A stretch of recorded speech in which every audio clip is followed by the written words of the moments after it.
I'm giving out one bet for every single fight this weekend at UFC Houston. If you're new here, we're not giving predictions. I'm not picking who I think is going to win the fight. I'm picking one bet in every single fight on every single UFC card. I'm standing behind it, win or loss, and we're going to smack these once again. Last week, we hit 7 plays. We missed 5. It's been like 5 months since we've had a card where we gave out more losers than we did winner. We've been hitting bets at like 65% since we started the show last April.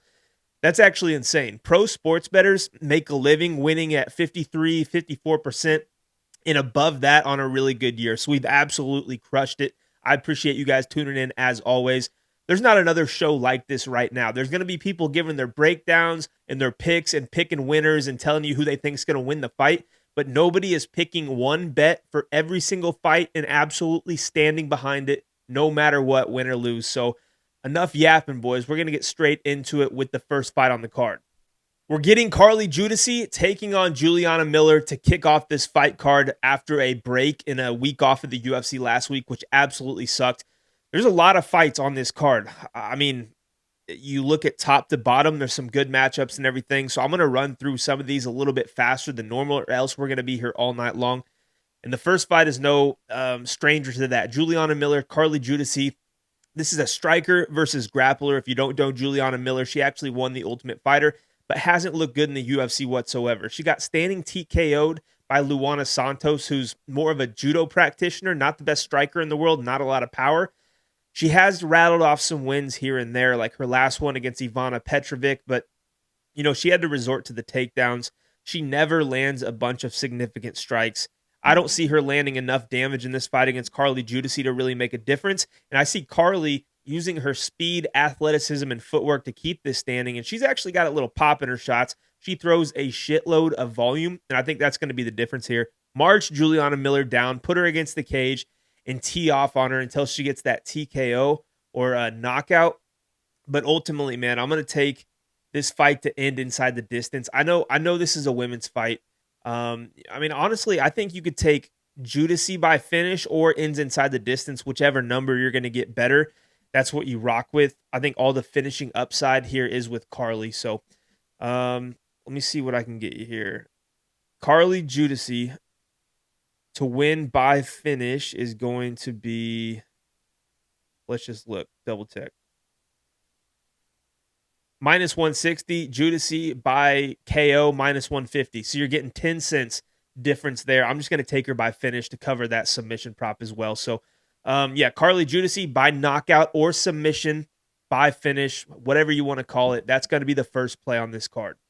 Next fight up, Yadier Del Valle taking on Jordan Leavitt. Yadier Del Valle obviously was involved in the fight against Isaac Dolgarian that people are claiming was fixed. Dana White thought it was fixed. The FBI was alerted, all that good stuff. But after watching Yadier on the Contender Series and after seeing him in that fight against Dolgarian, I think he goes out there and beats up Dolgarian if Isaac was 100% in trying to win that fight. Because I think he's got a lot of things in this division that are going to give people outside the top 25 problems. First of all, extremely physical. He's a strong guy in the clinch. He can get takedowns on the ground. He's got very heavy top pressure, but he also swings with ill intent every time he's throwing a punch. He's got a good clinch. He'll throw knees up the middle. We saw a lot of that on the Contender Series as well. And that's a nightmare matchup for Jordan Leavitt because Jordan Leavitt's going to want to get in on a double leg, a single leg, try to get trips and get the fight to the mat at all costs. Because if he doesn't, and he stays on the feet with Yadier is going to brutalize him. And like I said, I do see some of this fight taking place in the clinch because that's where Leavitt is going to have to close the distance if he wants a prayer to win and get in close, look for those trips. I just don't think he's physical enough, and I think Yadier is way too strong to where Yadier is actually going to be doing some good dirty boxing, some elbows, some knees in tight, while Jordan's trying to get those takedowns. And when they break and separate, I think that Yadier is going to start to land big shots, possibly find the finish. I could see him hurting him and follow him down to the mat and finding a sub. I could see him, kind of reversing Leavitt on some of those takedowns, getting on top and then finding a sub from there. But on the feet, I could see him just flat out knocking him out too.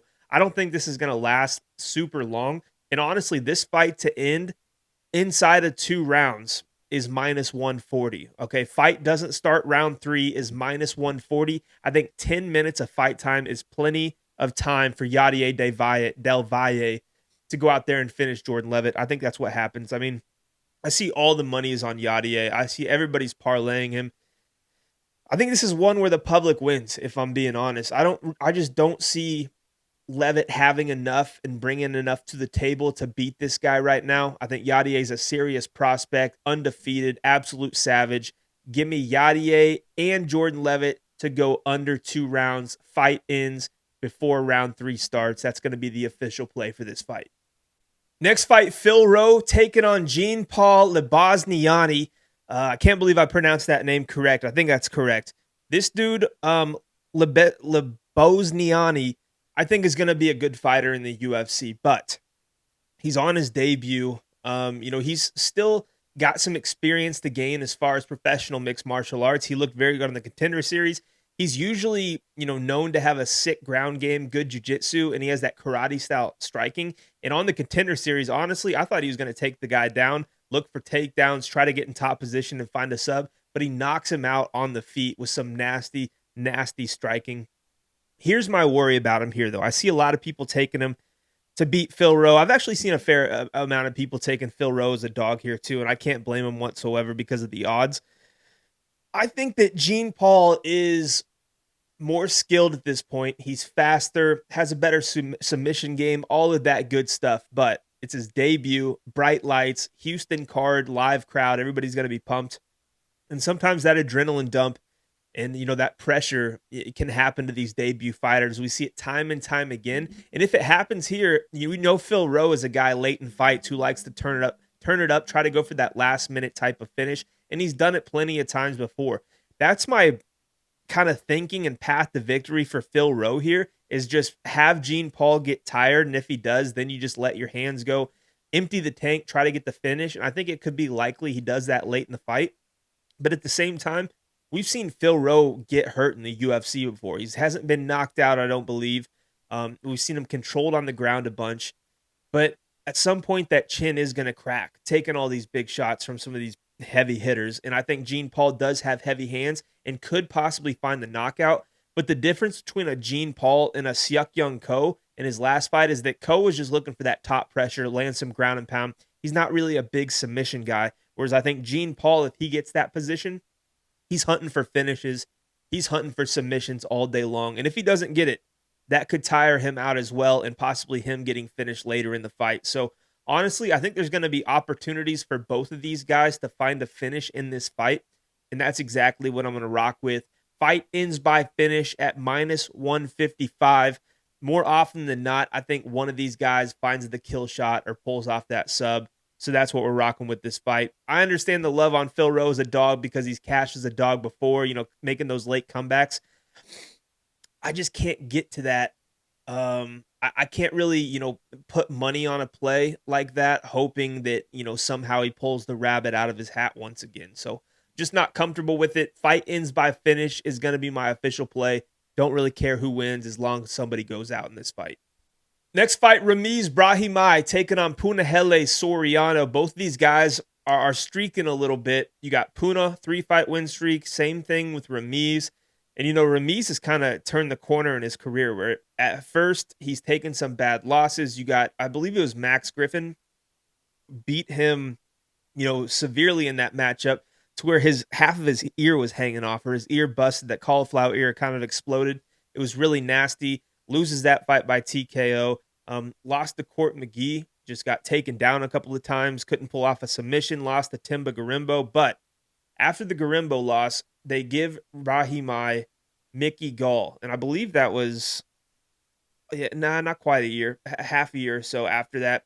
And he comes out and he has the hands looking good. He's letting them go a little bit. Pretty powerful. And he knocks out Mickey Gall with a nasty right hand. Next fight, Billy Ray Goff. I was actually on Goff to win that fight by finish, and he submits him by guillotine in round 1. And then Austin Vanderford comes in and just didn't look very good against Ramiz. And Ramiz, got the striking going again a little bit, landed a nice high kick, and that hurt Vanderford to the point where Ramiz could kind of jump on his back, look for submissions, and ultimately ended up pulling off the guillotine there after Vanderford tried to grab onto a single leg. They went through that process. And the point being that if you put your head down trying to take down Ramiz, You got to watch out for that guillotine because he's won 2 fights in a row by it now, and he's got a really tight squeeze. And I think his jiu-jitsu and grappling is actually very good. Puna, on the other hand, is not going to submit many guys, but I do think he's a decently strong wrestler. I think he's in the right weight class now at 170 pounds to where his cardio is a little bit better. That's always been a big concern for him in the past. But again, my problem with Puna is that at times he can be a little bit flat-footed and low volume. He likes to come out, very hot and fights, let the hands go. And a lot of times, he'll find knockouts like he did against Uros Medic. He fought really well against Nikolai Veretinikov, but he had to mix in those takedowns. My problem here is that guillotine with Puna in his wrestling because, again, he's not a big jiu-jitsu guy. He is a wrestler. Sometimes they leave their head in a spot that they shouldn't against the front choke type of guy like Ramiz. And I think he could very well get submitted in this spot. And while they're on the feet, I think Puna has the power advantage, but I don't think he has, a significant, I guess, better striking game. I don't think he's going to be leagues above him or anything. I think it could be somewhat competitive while this fight's on the feet. Puna's probably going to hit a little bit harder, but I think Ramiz, will throw a little bit more and defend some takedowns, look for guillotines. And I think all of those processes are going to start to wear on Puna to where he gets a little bit more tired. And I think Ramiz can kind of get his game going, the more that Puna gets tired in this fight. So it's a tough one. The line is very close for a reason. I was really close to taking Puna here, but I do think Ramiz, training with guys like Bilal now at up in Chicago at Valle Flow, I think that's good for his game. Obviously, it's proven to be. He's now on a 3-fight win streak after suffering a bad loss. So I'll take Ramiz to keep it going here. Brahimaj on the money line, -120. It's a close fight. I'm not super confident in this one, but I'm going to take Ramiz for the play. Next fight up, Jocelyn Edwards versus Nora Cornolle. And Jocelyn Edwards is a massive, massive favorite in this spot. And it's a little shocking to see because these two have actually fought before, where Nora Cornolle was the one who got her hand raised. I think she had a few 30-27s on the scorecard, which was actually wild. Because if you go back and watch it, I thought Jocelyn Edwards clearly won the fight. It was in France. Nora Cornolle is a fringe fighter. There's a lot of shit going on over there during fight cards that just get a little bit sketchy. You can't really trust the commission. And, I think there was a little, the crowd was swaying those judges that night because I didn't think Jocelyn lost the fight whatsoever.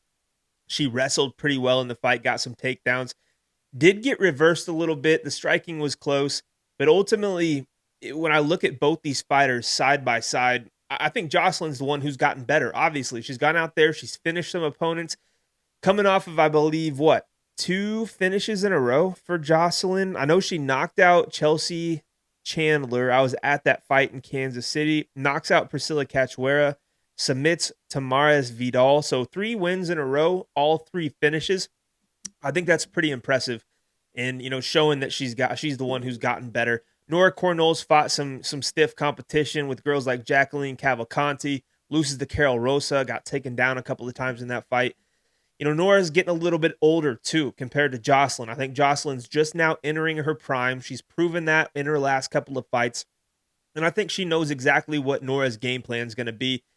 Heavy-handed kickboxer, but this is women's MMA. You're not going to see a big knockout by a lot of these girls. I don't expect Nora to get one here. I do expect Jocelyn to be a little bit more aggressive with her striking in this fight because I think she's found that confidence lately. And I think she can hurt her. I mean, Cavalcanti had Nora Cornolle very, very tired at times and was landing some big shots. And I think, honestly, Edwards is a more aggressive, heavier-handed fighter than a Jacqueline Cavalcanti. So, yeah, I'm going to take a long shot on this fight here because, one, it's women's MMA. There's a massive favorite.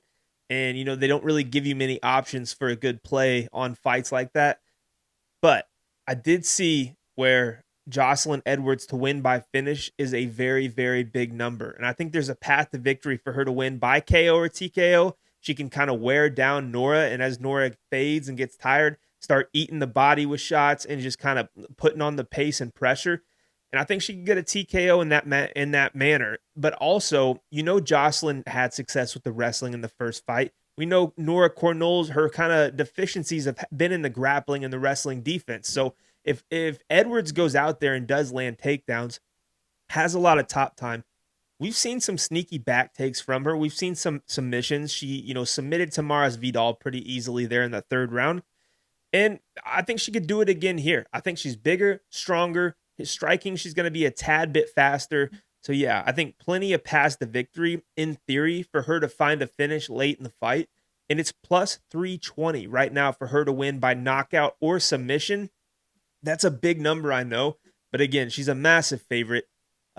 She should have finishing opportunities being that big of a favorite to win. I think they will come. Whether or not she executes and gets it still remain to be seen, but I'm going to take a shot on the long shot here. Jocelyn Edwards by KO or submission at plus 320. This would be a hell of a fun one to hit this weekend. Don't go running to the bank thinking this is a lock. You'll never hear me use the term lock because it's MMA. Anything can happen. But I do think there's value on that plus 320. Next fight, Alden Coria taking on Luis Gurule. Gurule coming off of a couple of losses so far in the UFC. One, he got starched in the middle of the fight against Ode Osborne. The next, he loses to Jesus Aguilar by decision. I think people are questioning Gurule's chin at this point. And people see that Alden Coria came in his debut and knocks out Alessandro Costa. And they're very, impressed with that win. And it was a very impressive win as that big of an underdog. Short notice debut, you throw all that together. I think he went in there with nothing to lose, and it paid off for him. So I think this one plays out a little bit different. I think Gurule is going to try to make those minor adjustments to where he's not backing up in the fight. He's not leaving himself open to counters quite a bit. And I think he's going to go back to trying to mix in a little bit of wrestling and a little bit of grappling, or at least if he's been watching tape on Coria and his coaches have been watching tape, that's going to be the game plan they go with. Because if you look at Alden Coria on the regional scene, when he's taken a couple of losses, it is guys who can take him down. It's guys that can pressure him a little bit and can kind of move him backwards to where he doesn't get his hands going and he can't fight downhill and really generate all that power and whatnot. So is Coria a powerful striker? Yes, I believe he is. But I don't think Gurule has these big chin issues like people talk about. I think Ode Osborne caught him. Ode hits extremely hard for flyweight, and he is extremely, extremely fast. I just think he got caught in that fight. More often than not, maybe 6-7 times out of 10, I think this fight goes the distance. Right now, it's lined at minus 130 to hit the scorecards. Honestly, think that's what happens. I mean, these are flyweights. The finishes and knockouts don't come quite as often as the decisions do. I think that, it has a little bit of sway towards my decision here. But ultimately, I think Gurule chin will hold up against Alden Coria. He's going to mix in some wrestling. Correa's not really a big submission guy. So as long as Gurule just doesn't make it an absurd mistake, I think he will have a little bit of success. And there is going to be some stalling out up against the cage at times that kind of bleeds the clock. And that would play right into our hand and be good for us. So this fight, Gurule versus Coria, to go the distance, hit the judges' scorecards, minus 130. That's my official play for this fight. Speaking of Ode Osborne, he is on this card and he is in this next fight. And he is taking on, I'm going to butcher this name, Idiris. We're going to call him Alibi. This is not a weird matchup, but Ode Osborne is a guy who's been in the UFC for a while. He's a guy who's fought the who's who, former champions, former contenders. This guy has been in there with a lot of great fighters. I understand he is 1-4 in his last 5 fights, which isn't a great look, I'll admit. But Ode Osborne is always a very talented fighter. Fast, like I talked about in the last breakdown. Holds a lot of power for 125 pounds. He can offensively wrestle pretty well. Ode's problem is when he gets in there with guys who are better at wrestling than him and he gets taken down, sometimes he gets stuck on his back a little bit. And, through all these wrestling exchanges, he starts to get a little bit tired. And from there, his opponents can kind of implement their game plan. We saw him almost finish Ronaldo Rodriguez, lazy boy, with a big left hand and then almost a triangle choke. Kind of gassed himself out trying for that. I mean, Asu Almabayev was able to submit him. Steve Erceg, a perfect example. Ode comes out, lands a big shot, almost knocks out Steve Erceg, and then just got taken down a few times later in the fight that swayed the scorecards toward Erceg, or else Ode probably wins there. So he's at that level. I mean, Ode is right there. He's caught some unlucky breaks, But, Urseg's a guy who went to a 5-round, very, very razor close decision with Alexandre Pantoja, one of the most dominant champions the UFC's seen in a while. And Ode was this damn close to beating him. So you throw him in there now against the guy who's making his technical debut in the UFC. I mean, I know we've seen him on a card before, but it was the Ultimate Fighter finale. He did get worked by Joseph Morales. But at the end of the day, I think Joseph Morales is going to be a serious, serious prospect at flyweight. Tons of pro experience at a high level, and he was just too much to handle. But, kind of like that fight, Ode is going to be a lot more experienced than Alibi. Ode is going to have the probably sharper striking and heavier hands in this spot. So I got to lean Ode in that department as well. The wrestling, I kind of think it's a little even. I think Alibi is a decent grappler. Submission game, not really there. He gets a lot of trips. He'll land a few takedowns here and here. But if you look at him and you watch him fight, he's not the strongest guy in the world. He's very skinny. He's not super, super physical. I don't think he's, a Steve Urseg type of grappler or anything like that. I was very surprised to see that he was not a big favorite, but favored to win this fight. And you're getting plus money on Ode still. I think a lot of that comes with some recency bias that Ode has dropped a lot of fights in the last 3 to 4 years, and I totally get it. But on the other side, Alibi is very, very unproven at this stage in his career. Loses to Joseph Morales. That's all we've really seen from him at a very high level. Ode could clip him. Ode could hurt him. And the one thing I did notice against Joseph Morales is that Alibi, once the grappling kind of initiated, he started to get tired very, very quickly. Ode could stay on the outside, win that exchange, and when they get in the wrestling, just hold up. Just don't get put on your back. Even if he does here, I think he can get back up. But if you can stay at range, I think Ode has a lot of success in this spot. I'm actually going to take him as the underdog here. It's not one that I'm like rushing to put down my life savings on or anything, but I do think there's value on him. 1, because of the high level experience. 2, because of the power in the hands and the speed advantage. And I just think he's more proven, whether he's taken losses or wins in the UFC. So Ode Osborne on the money line as an underdog. That's my official play for this fight. Next up, we get Chidi Njokuani taking on Carlos Leal. This one is an interesting matchup because either way, I think we're getting fireworks. Carlos Leal is a guy who likes to march forward, throws those big hooks, has some power. We've seen him in fun fights before as well. And Chidi Njokuani is a guy who, when he's on, especially in round 1, is one of the most dangerous fighters in the division. If he gets in that tie clinch, he's like, 6, I don't even know how tall he is, but taller than a lot of his opponents. And he gets into that tie clinch and he throws nasty, nasty knees up the middle. He can get them to your chin in a flash and he can knock you out with them. He has very sharp elbows there as well. And I think those are situations that Carlos Leal could kind of find himself in this fight. Leal isn't the best wrestler or grappler in the world, but he does go to that wrestling when he thinks that, he's going to have the advantage there. And I do think that's a spot in this fight to where he could exceed a little bit is if he can get takedowns. So I wouldn't be surprised if he tries it a few times. Chidi doesn't have like lights out takedown defense and, he's a black belt in jiu-jitsu on the ground, but it's just not where he wants to fight whatsoever. He's a black belt when he's on top. Okay. When he can look for his own submissions and have top control, Chidi's pretty good, but we've seen him stuck on his back before. He loses a lot of minutes that way. I just don't think Carlos is this wrestler that's going to be able to have a ton of success doing it. And in the process, while he's trying to get takedowns, I do think he's going to get caught in the clinch and caught up against the cage. And if Chidi reverses you and he's got you, pinned up against the cage, you're going to get that body torn apart with knees. He's going to cut you open with elbows. He's just a very nasty, dirty, and good fighter in the clinch. And I think that's where some of this fight will take place. Now, at range, Chidi's got, a 9-inch reach advantage? His jab is very good. His kicks up the middle are very good. His kicks in general are very good. Carlos Leal is going to have to mind his P's and Q's. Leal's coming off of a nasty knockout against Muslim Salikov. Different style of fighter in Chidi here, but ultimately, man, unless Carlos just gets a bunch of top control or knocks him out late, I see Chidi having some success in this spot, and he's an underdog once again, and I think that's where I'm going to lean with my play. I think I'm going to take the plus money.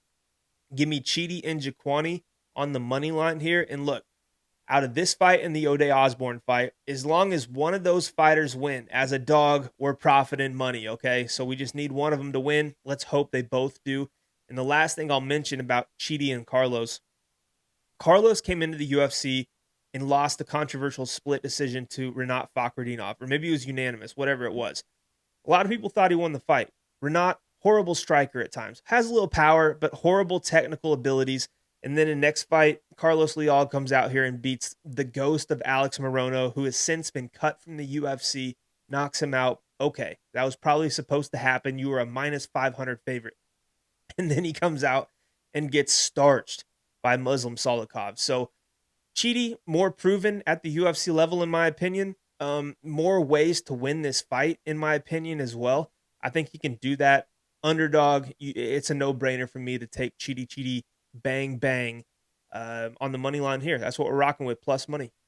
The next fight is going to be absolute comedy, but it's going to be a lot of fun to watch. Zachary Reese taking on Michel Pereira. I've been back and forth, actually, on who I'm going to take in this fight as my pick, who I think wins this fight, because there's a lot of variables. This is a very volatile fight, and not really in a good way, because Zachary Reese in the UFC so far has had fun fights for sure.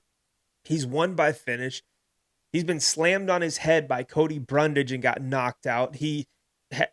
What was it, Azamat Bekoev, where, he gets taken down, or Azamat ends up on top and is just in Zachary Reese's guard and landing these short punches, and all of a sudden Zachary Reese's head is just bouncing off the canvas unconscious.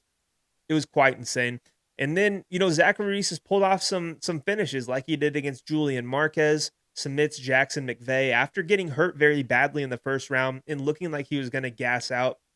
So this is just like I said, it's a volatile fight. It's so hard to figure out what's going to happen, because Michel Pereira, in his day, when he was probably on the juice and looking good on a 1, 2, 3, oh my gosh. I mean, he was on a 8-fight win streak before he fought Fluffy Hernandez. I mean, that's actually pretty insane to go on an 8-fight win streak in the UFC. And it was guys like Chaos Williams when Williams was good, Nico Price 5 years ago when he was still, not the ghost of Nico Price, Andre Fiallo, who's a dangerous striker, Santiago Ponzinibbio, Petrosky. So Michel Pereira has gotten good wins in the UFC. He's pulled off submissions, knockouts, decisions when he had okay cardio. But then he meets Fluffy Hernandez, gets absolutely annihilated, showed that, the cardio wasn't there. Looked like he hadn't even been training cardio or trying to get, that gas tank good to go for that fight. Comes out in his next one against Abus Magomedov. Kind of the same story. Lands a few significant strikes, but just didn't look very good doing it in the second and third round. Looked completely gassed out. And then he meets Kyle Dawkins, who sends him to the Shadow Realm in round number 1. He was completely unconscious and kind of woke up when his head hit the canvas. But, the fight was obviously stopped right when he hit the ground. But, I just don't have a lot of faith in him to come in here against a Zachary Reese and just put on a show-stopping performance, because you got to think, a bad knockout like that, and then the 2 performances before that, there's got to be some kind of mental thing going on too. Like, you don't want to go out there and get embarrassed again. You're scared to get knocked out, whatever the case may be. I don't think Michel Pereira is fully locked in anymore, I guess is what I'm trying to say. At least not like he was when he was on that 8-fight win streak. If there's any guy he can beat in the division, it's probably a Zachary Reese, a guy who doesn't have the best chin, a guy who's very hittable, a guy who really doesn't have the best gas tank either. So, yeah, do I think Pereira wins? I'm kind of leaning Michel Pereira to get this fight done, but it's under minus 200 for this following play I'm about to give. And I think it's way, way more likely, and you cover equity on both guys getting a finish. It doesn't start round 3. I love this play. I cash a lot of them in my betting resume, and I think this one fits the criteria because Zachary Reese has shown to be potent early in fights, has that big high kick, uppercut he can knock you out with. But if this fight hits the ground, and I think it's a possibility it does because Michel Pereira will go for takedowns at times. He can pull off submissions too. Zachary Reese can catch you in triangles and rear naked chokes, and he's got some slick jiu-jitsu, but so does Michel Pereira. Anywhere this fight goes, somebody is going to be live for a finish at all times. So, that's kind of where I settled on fight doesn't start round 3. Somebody's going to either gas in round 2 and get finished, or somebody's going to get sparked or submitted in round 1. So I think this one cashes. I like it a lot. Fight doesn't start round 3 between Zachary Reese and Michel Pereira. Next fight is a lot of people's favorite prospect, Jacoby Smith, or was favorite prospect, and he's taken on a debut short notice fighter in Josiah Harrell. Josiah Harrell is actually scheduled to fight Jack Della Maddalena, and during medicals before the fight, found that, he had something wrong with his brain, had to get surgery, the whole 9 yards. And I'm talking about years ago, not for the belt or anything when JDM was champ. But, this guy was supposed to be in the UFC quite a bit ago, and it just didn't work out because of medicals. He's worked his way back to getting back in the, on the radar of Dana and the matchmakers. And so he's getting this opportunity here against a prospect in Jacoby Smith. Both of these guys are undefeated. Both of these guys have real skill in MMA. And I think both guys can get a lot of wins at the UFC level eventually. Now, there's a little bit more cause for concern actually on the favorite here, on Jacoby Smith. Because as he looked very good on the Contender Series and showed that he can wrestle and he's got power in the hands, he went out against Nico Price in his debut, and I don't even know if he really emptied the clip in round 1. He landed a lot of big shots. He definitely let the hands go. But this guy was tired like 4 minutes into the first round. You can look at him too. I mean, it's not just him. They're both of these fighters are very muscle bound. You would think they both can get a little weighted down and heavy as fights go on and start to get tired. But I think more so here on Jacoby Smith, he showed that pretty bad against Nico Price.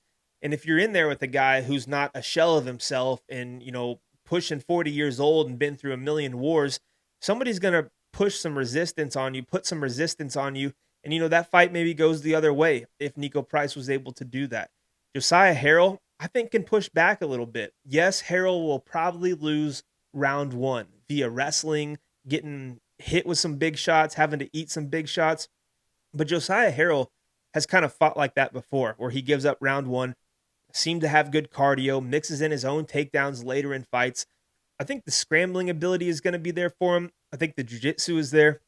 And the guy's a very strong wrestler himself. So it's not like Jacoby Smith is going to dominate a full 15 minutes on the mat. I just really don't see that happening. Do I think that Josiah Harrell can win 2 of the 3 rounds? It's up in the air, man. It's a hard decision to make just because we haven't seen him at this level yet. But I'm telling you, if Jacoby Smith slows down in similar fashion the way he did against Nico Price, Harrell is not just going to turn over, lay over there, give up the back, and let you submit him. Harrell's going to fight tooth and nail, going to claw to get back into the fight. And like I said, he's got good scrambling ability. He's got good wrestling himself. I think he could turn the tables on Smith somewhere in the middle of this fight, or at least in that 3rd round. If this does make it to the 3rd, I think at a very, very high clip, Josiah Harrell wins round 3 when these two are fighting. So I'm actually going to take Josiah Harrell on the spread, given plus 3.5 points. You're getting plus money. I think it happens more often than not. He's undefeated. He looks tough and durable. It's going to be hard to finish. I think he comes out with a vengeance in round 2 and round 3 here. I mean, plus 235 on the money line is worth a sprinkle in my opinion. Maybe we'll just call that right now for a sprinkle as well. We're going to take Harrell spread plus 3.5 points, but we're also going to sprinkle on that money line at plus 235 because I got a weird feeling we're going to see a big upset on this card, and I very well think this could be the fight. Now we're in the heavyweight division. Ante Delija taking on Sergey Spivac, and this is a pretty straightforward fight, if I'm being honest. I think Spivac is going to need takedowns, and I think Ante Delija is going to need to keep it standing and let the hands go. I think both guys, we could see a little bit of both. I think Ante Delija is probably going to come out hot in this fight, like he does a lot of his fights, like he did against Waldo Cortez Acosta, and he's going to look very good. And he's going to land, big shots, especially, in the first 2.5 minutes of this fight. Here's where I worry for Spivac is that we've seen guys land big shots on him before, and he seems to hate getting hit. He covers up. Before you know it, he's dropping to a knee with his hands over his head, and guys are just teeing off until the ref pulls him off. I could 100% see that happening in this fight because Delija does hit hard. I mean, I know that he poked Waldo in the eye, but he was landing some good shots, and, he was letting the hands go. This guy senses a finish. He is going for it 100%. Now, the thing is, though, if he doesn't get that finish on Spivac and he's wasted some energy, I do think Spivac will start to get takedowns in the later half of the first round if, Delija hasn't finished him by then, into that second round. And it might just take one takedown for Spivac, and he could definitely find the finish on Ante Delija, whether it be by submission or TKO. One, because he's so much bigger and stronger and, just a better grappler. Delia's not a big heavyweight whatsoever. And we've seen him submit guys like Derek Lewis, who notoriously just stands back up. We saw him submit Marcin Tybura, who has a good grappling and ground game. So, I think Spivac, that's his path to victory. Don't even mess with the striking. Try to get this fight to the mat by any means possible. And for Delija, keep it standing and land those big shots. And when you do smell blood in the water, pounce on it, because Spivac will take the door. If you show him the door to get out of the fight, more than likely, if he's being the nail and you're landing some bombs, he's going to take that. So another one of my plays, man. I'm taking fight does not start round 3 at minus 190. It's under minus 200 right now. Look, I don't like playing big chalky plays, but these are heavyweights at the end of the day, and both guys have opposite skill sets to where, whoever can implement that game plan has a big chance of getting a finish. I think that's the case here. Fight doesn't start round 3, minus 190 for the head. Now we're getting 100 grand Dan Ige versus Melt Costa. And I've taken a lot of shit for taking the play that I'm about to give you guys on this fight. Melt Costa, he's on a tear in the UFC for sure. He's got good striking. He can pull off submissions when the fight gets to the mat. He's very kick heavy, and he relies a lot on his kicks. I know we saw him knock out Morgan Charrier in the last fight with the head kick, but it's not just that. Like, he will eat up the legs, kick you to the body. He's got a super, super nasty body kick. If you try to wrestle him, the guy can pull off guillotines like he did against Andre Fili. He can go to a decision with guys. But I think this is another recency bias type of fight where people are lining him as a big favorite because he beat who? Morgan Charrier, who's kind of, up and down in the UFC. Before that, he beat an older Julian Erosa, who he's just way, way faster than. And Julian Erosa is looking for your neck. He's not out there having kickboxing battles with a ton of people. Beat C-Rod. We've seen C-Rod drop the ball in fights. And then Andre Fili, he is kind of worn down at this point in his career too. People are knocking him out. People are finishing him every time out. And then before that was Shilan Nerdenbecky, who I don't really think is that high a level of fighter. So yes, he's on a big win streak, on a tear. But, if Dan Ige can just keep this in boxing range and stay out of kicking range, I think Ige is going to have a ton of success. People forget that Dan Ige was very, very close to going out and finishing Lerone Murphy, who's basically next in line for a title shot at this point, who's on undefeated in the UFC, undefeated in general, I believe. He's coming off of a massive, massive win in his last fight. Dan Ige was on the brink of knocking him out. Dan Ige had a decent showing against Diego Lopez, who just fought twice in a row for the belt. He's beating guys like Sean Woodson, Andre Fili as well, knocked him out flat. Nate Landwehr, Damon Jackson. But his losses are against very, very high-level guys. Bryce Mitchell, who's a dominant wrestler. That was a very, very close fight that could have gone Dan Ige's way. Patricio Pitbull, that's a former world champion in Bellator who dominated for years and years and years. And, Pitbull had to resort to the grappling and the takedowns to win that fight. He was getting outstruck badly early on. He was getting hurt by Dan Ige. I don't really see Costa having the wrestling chops to go out there and wrestle Dan Ige for a full 15 minutes. And I think if he tries to close the distance in that fashion, Ige is very good with his counters, good with his uppercuts, and he's very, very heavy-handed to where he's going to catch Costa at some point. I'm not saying he's going to knock him out, but I'm saying he's going to catch him and do a lot of damage. What I look at Costa's side, too, is I don't think the guy has like a phenomenal gas tank either. I watched him against Julian Erosa have some big moments, hurt Erosa quite a bit in the first round. But when it got to round 2, he was the one moving backwards where Erosa kind of applied the pressure and put it on him, was landing some good shots too. And if it wasn't for a head kick that wobbled Erosa, Erosa might have stole that second round. And all 3 judges gave Erosa round 3. because of the pace, because of the pressure, staying in his face, staying out of kicking range, and letting the hands go. I think Dan Ige, Julian Erosa is another extreme couture guy with Eric Nixick. So is Dan Ige. They've studied Melt Costa before. I think Dan Ige is going to go out there and get them, boys. I do. I really, really do. And I've taken so much shit for taking Ige on the money line here. But this is a bigger underdog. Like I'm letting the nuts hang out on this one. You'll never catch me, shying away from standing behind some of these big plays. So Dan Ige plus 170 on the money line is my official dog shot for this fight. If it loses, okay, I lost to Melt Costa, who's on a win streak, minus 200 favorite. But more often than not, I think this is a very close fight, and you might be holding a Melt Costa money line ticket or in a parlay, and this is going to a split decision, and you're absolutely sweating your nuts off. I'd rather have a Dan Ige ticket if we're going to split decision. So, and also, if somebody's getting knocked out here, I think it's Melt Costa. I think the finishing equity is with Dan Ige in this fight. So, yeah, plus 170, money line. I will take a shot on the dog. Give me Dan Ige. Next fight, Jeff Neal versus Uros Medic. This is going to be a fun fight because both these guys, I believe, are going to stand toe-to-toe and throw down, showcase their boxing and kickboxing skills.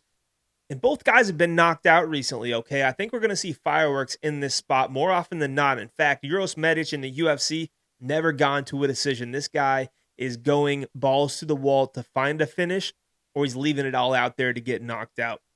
And that's a fighter that makes for very, very fun fights. So, the optics of this fight, Uros offensively is going to be very, very good. He's going to land some shots. Jeff Neal historically has been very tough. Besides his last fight against Carlos Prates, who's one of the most dangerous strikers that we've ever seen at 170 pounds, to be honest. The guy is extremely fast, crafty, and his timing is insane, and he gets a lot of finishes. I don't think Uros Medic is that. I think he's powerful. I think he's got the speed and technical abilities, but he's not a Carlos Prates. And the difference here is that Uros Medic, not saying he has chin issues, but we've seen him absolutely put out before. And if anybody's going to do it to him again, Jeff Neal could be the guy, boys. I'm telling you. Jeff Neal talked about being an active addiction for the last 5 years. And, while he was fighting, he was, drinking, using, and, he wasn't quite himself since 2020. And it's kind of showed. I mean, you can look at his record. He's dropped some fights. But at the same time, I give him somewhat of a pass because he's losing to Carlos Prates, Ian Gary, Shavkat Rakhmonov, okay? These are high-level guys. In fact, Ian Gary is going to be very close to a title shot. Carlos Prates' only loss ever was to Ian Gary. And Shavkat, back in his day when he was actually active fighting and not injured, was on a trajectory to be champion or at least fight for titles. So I can't really knock him for that. This is a big, big difference between those three guys and a Uros Medic. And for Medic, getting knocked out by Puna Soriano and then getting dropped badly in the first 10 seconds against Gilbert Urbina, but he ended up beating him. And then he beat a 40-whatever-year-old Muslim Salikov. So going from a Salikov to a Jeff Neal is also a massive step up. I mean, you're kind of getting the picture here, right? Jeff Neal dropping down in competition, whereas Uros Medic is moving up quite a bit, and you're going up against a very dangerous striker here. My official play, Jeff Neal by finish in this spot. I think when he connects with a big left hand, I think Uros Medic is going to get hurt. I think it could happen multiple times in this fight, and sooner or later, Jeff Neal is going to find that big KO blow. But don't be surprised if Jeff Neal doesn't want to mess with the striking if he gets hurt and can land a takedown, maybe even lock in a submission. I'm not saying it's likely. I'm not saying it's going to happen, but he does have a UFC sub on his record. And we've seen Uros Medic have deficiencies in his game in the grappling on the ground. So ultimately, Jeff Neal by finish. That's the official play for this fight. In the main event, Sean Strickland versus Anthony Fluffy Hernandez. You'll see this UFC glove right here, if you can see it behind the graphic. That is a Fluffy Hernandez signed UFC glove. He's one of my favorite fighters to watch because I love the pace monsters, the guys that stay in your face and just drown you. A lot of people hate the wrestling style, but when you watch Fluffy, the guy does it so well, and he's constantly working, whether it's for some big ground and pound, whether it's for a guillotine or taking your back to submit you. Fluffy drowns people with that pace, and it makes it fun to watch. Now, Sean Strickland, another guy who's been known for his pace, another guy who's had good cardio throughout his career. I think that's the most intriguing thing about this fight. What happens when Fluffy Hernandez can't drown somebody with that cardio and that pace? What if Sean Strickland, never gets tired and Fluffy doesn't have the opportunity to, smother him on the ground because Sean's just working back to his feet and landing that teep kick and jab? It's just so much to be seen on Saturday to where I can't get a good read on who's going to win this fight. I really cannot. I mean, if I feel like that, I guess I should probably take Sean Strickland because the odds are big. But Sean is a little bit older now. He's kind of been at the highest mountain in the UFC as champion. Sometimes it's hard to get motivated at his age, to try to go through the ringer to get back to that spot. But at the same time, Sean Strickland is making a lot of money every time he steps into the octagon. So it's not like he wants to be done fighting either. So it's hard to get a beat on where he is right now, especially after watching Dricus du Plessis take him down 5 or 6 times in that second fight they had. So yeah, it's hard to get a read on which Sean we're going to get. However, Sean Strickland is such a guy he's not going to give up. He's not going to let you submit him. He's not going to get hurt to the point where he's going to give up and stop trying to get back to his feet and get TKO'd or anything. I think he's an extremely tough guy. I think he's durable. He's shown that throughout the course of his UFC career. And so do I see Fluffy submitting him? I think Sean's actually got good jiu-jitsu. Maybe he's going to get controlled and ragdolled a little bit at times in this fight, but I think he's going to be hard to submit for Fluffy Hernandez here. On the flip side, is Sean going to finish Fluffy? I mean, Sean's not a big finisher whatsoever in fights. If he does, it's usually because he can break you down and you're tired, like he was Abus Magomedov, and he just lands a million shots until you just kind of wilt and the ref stops it. Fluffy does get hurt to the body a little bit, but I don't see Sean having a ton of power to really hurt him there like other guys have. So yeah, I think my play for this fight is going to have to be fight goes the distance, just because I can't get a good read on who's going to win, for one. And also, I can't really find a big path to a finish outside of a Fluffy sub.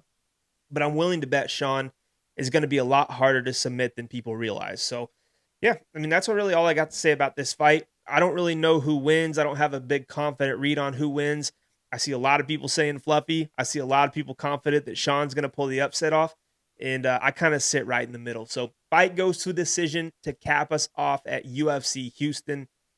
That's going to be the show, ladies and gentlemen. So once again, I appreciate you guys all being here. Please drop a comment, like the video, and subscribe. It's free. All you got to do is click one single button, and you help me out a ton. I owe you guys a giveaway. So this weekend, while I'm watching the fights, I will go back to last week's video and choose one comment.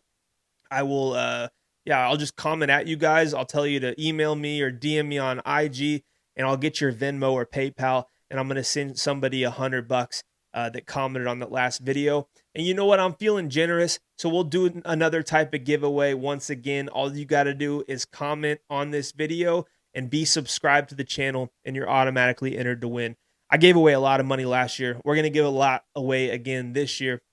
And I said I think it was on the first video of the year, when we get to 25,000 subscribers, I'll give away $1,000 to one of my subscribers. So make sure you hit that button. It's absolutely free. Once again, I appreciate you guys every single week showing up, showing love in the comments. I appreciate the hate as well as always. You're helping me at the end of the day. So that's all I got for UFC Houston. Cannot wait. We got a long stretch of UFC fights every single week for the next couple of months. You're not going to want to miss it. We're going to cash these bets. Thanks once again. We'll see you guys next week for UFC Mexico.